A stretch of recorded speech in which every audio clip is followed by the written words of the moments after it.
भिक्षु को किसी स्त्री की सुंदरता को किस दृष्टि से देखना चाहिए, खासकर उस स्त्री को जो आध्यात्मिक साधना में अवरोधक हो। बुद्ध ने मुस्कुराकर कहा कि भिक्षुओं, सभी धर्म वस्तुतः सुंदरता और कुरूपता का विचार नहीं करते, वो उनसे परे होते हैं। सुंदरता या कुरूपता का भावबोध तो हमारे चित्त को प्रतिबिंबित करता है। सुंदरता और कुरूपता दोनों का सृजन 5 तत्वों से होता है। सरोवर, बादल, पत्ते, फूल, सूर्य की एक किरण या दोपहर बाद की धूप, सभी में सौंदर्य होता है। हमारे पास में उगे हुए ये पीले बांस भी सुंदर हैं, किंतु इन सभी का सौंदर्य किसी भी स्त्री के सौंदर्य से अधिक चित्त में विघन नहीं डालता। यदि कोई स्त्री के सौंदर्य से अभिभूत हो जाता है तो वो सधर्म के मार्ग से भटक सकता है। भिक्षुओं, जब आपने चित्त की गहराई में बैठकर देख लिया है और सधर्म की गति प्राप्त कर ली है तो सुंदर सुंदर लग सकता है और कुरूप कुरूप लग सकता है। लेकिन यदि आपने अपने भावबोध से मुक्ति प्राप्त कर ली है तो आप इनमें से किसी से बंधे हुए नहीं होते।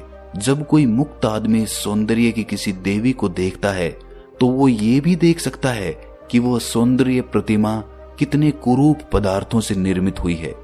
मुक्त आदमी सभी वस्तुओं की अनित्यता और अस्तित्वहीनता को भी समझ पाता है, जिनमें सुंदर और कुरूप दोनों प्रकार की वस्तुएं शामिल होती हैं। इसीलिए वो ना तो सुंदर वस्तु से सम्मोहित होता है और ना कुरूप से विरक्त होता है। एक ही सौंदर्य शाश्वत है जो कभी फीका नहीं पड़ता, वो है करुणामय मुक्त हृदय, जिससे किसी को दुख नहीं होता। करुणा का अर्थ है इच्छा रहित प्रेम और उसके बदले में किसी प्रकार की कोई अपेक्षा नहीं करना। मुक्त हृदय किसी प्रकार की शर्तों से नहीं बंधा होता। करुणा से भरा हुआ मुक्त हृदय ही सच्चा सौंदर्य है। जब भी हम किसी सुंदर स्त्री की आंखों में आंखें डालकर देखते हैं तो हमारे मन में उसके प्रति अनेक प्रकार के भाव होते हैं, और जब हम उसकी आंखों में देख रहे होते हैं तो कहीं ना कहीं हमारे मन को ऐसा लगता है कि कहीं वो इंसान हमारे मन के भावों को ताड़ ना ले। वो भाव प्रेम के भी हो सकते हैं, लालसा के भी हो सकते हैं, कामना के भी हो सकते हैं। अगर आपके मन में उस सौंदर्य के प्रति सिर्फ करुणा का भाव जागृत होता है तो आपका मन किसी भी भाव को छुपाने का अभिनय नहीं करेगा, क्योंकि करुणा का अर्थ है इच्छा रहित प्रेम, और वो प्रेम आपकी आंखों से झलकता है। और वैसी स्थिति में आप बहुत देर तक किसी से भी आंखों से आंखें मिलाकर बात कर सकते हैं।